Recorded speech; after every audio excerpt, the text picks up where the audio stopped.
What's up, world, and welcome to another edition of I Mix What I Like here at the Real News Network. I'm Jared Ball here in Baltimore.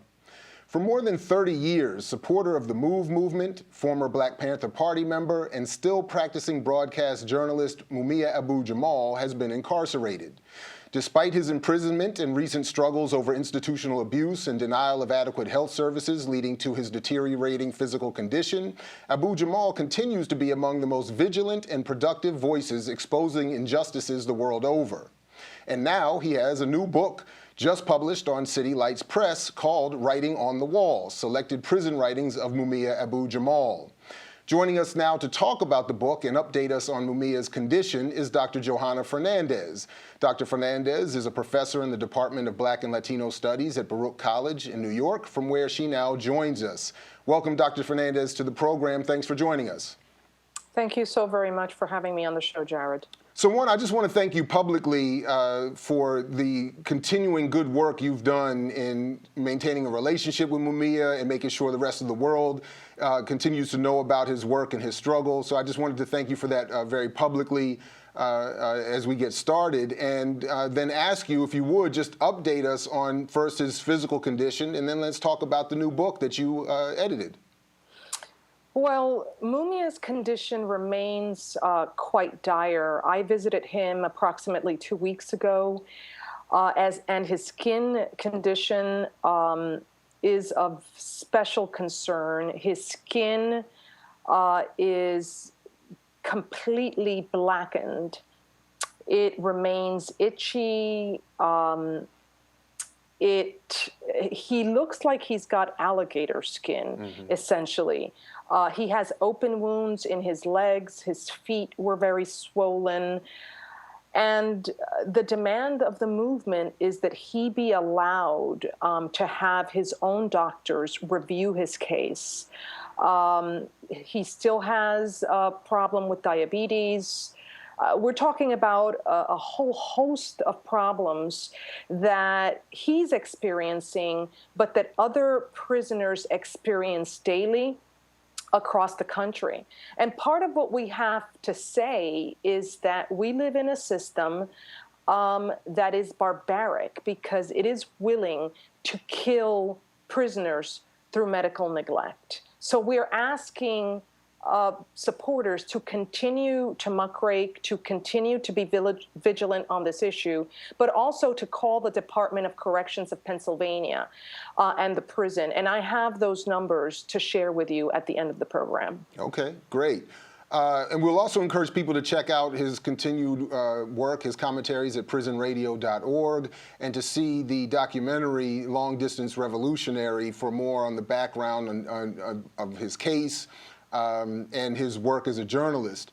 And it is the subject of that work, I believe, the subject of that work is, I believe, the subject of this, of your new book, Writing on the Wall. And we've known over the years that Mumia, again, has continued to publish books and radio commentaries, and to also have those commentaries censored, whether it be from National Public Radio or other venues as well.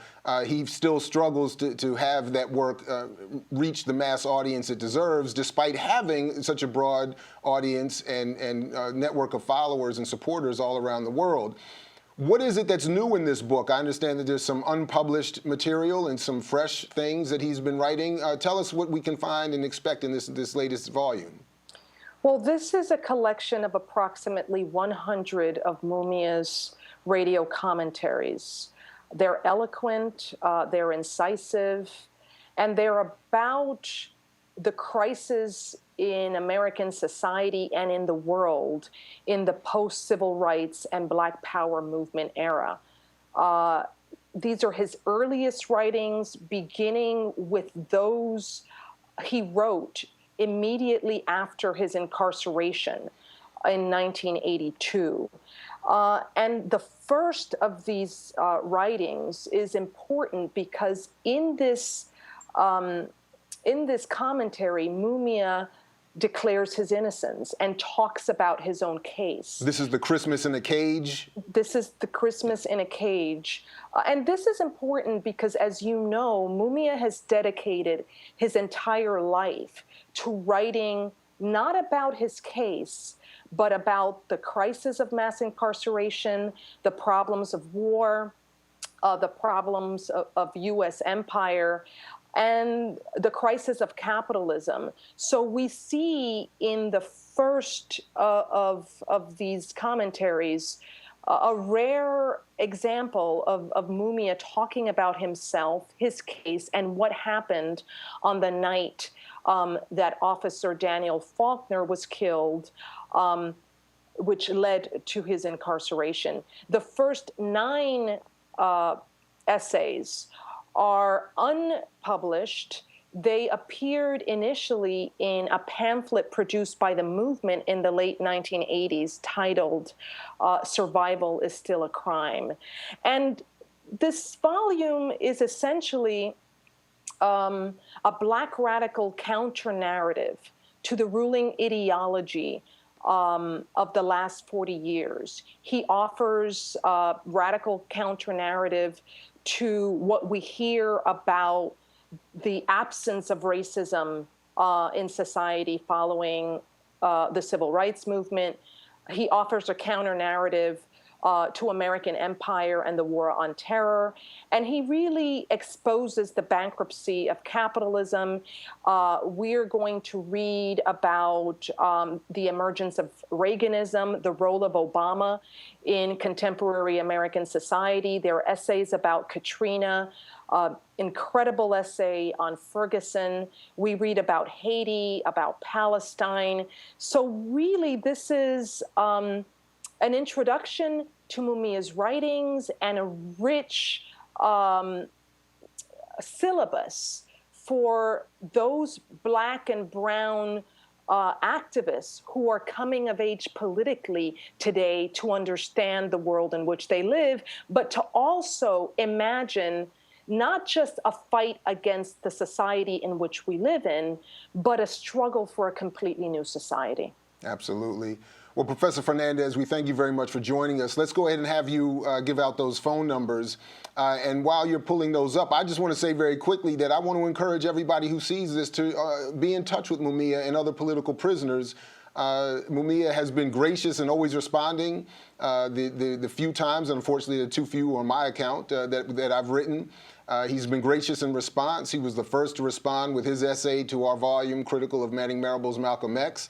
And I mean, he stays in touch. I mean, so I would encourage people to not only make the phone calls you're suggesting or requesting, but also be in touch with me and let people know and let him know that people still remember him and are appreciative of his work. But Professor Fernandez, before we go, please do give out those numbers.